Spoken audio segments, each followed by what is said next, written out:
Manganese sulfate has become one of the primary ingredients in electric vehicle battery production due to the benefits of low cost and abundant capacity.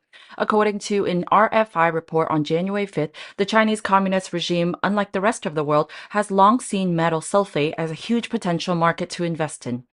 Seizing this golden opportunity, Beijing did not hesitate to strongly support the industry by providing free land, interest-free loans, competitive electricity prices, and lax environmental regulations. As a result, China has become the world's top supplier of manganese sulfate.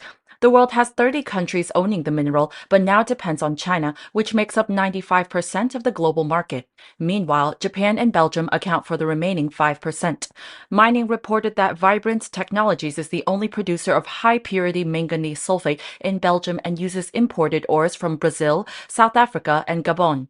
The other Japanese supplier is Nippon Denko, which also sources its ores from overseas.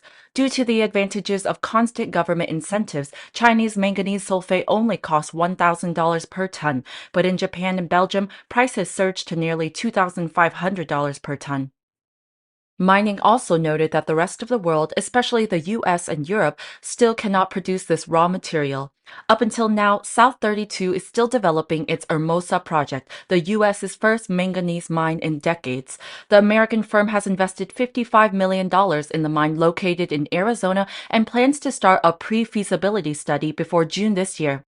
In Europe, Euromanganese is the only supplier building its Chevoltis project in the Czech Republic. This is known as the EU's only large classified manganese resource.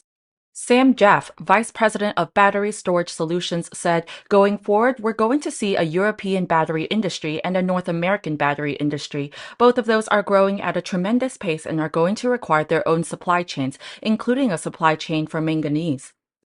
Sam added we could see this happening in 5 to 10 years, and until then, RFI believes China, which has grown to where it is today, will likely take over the entire world market.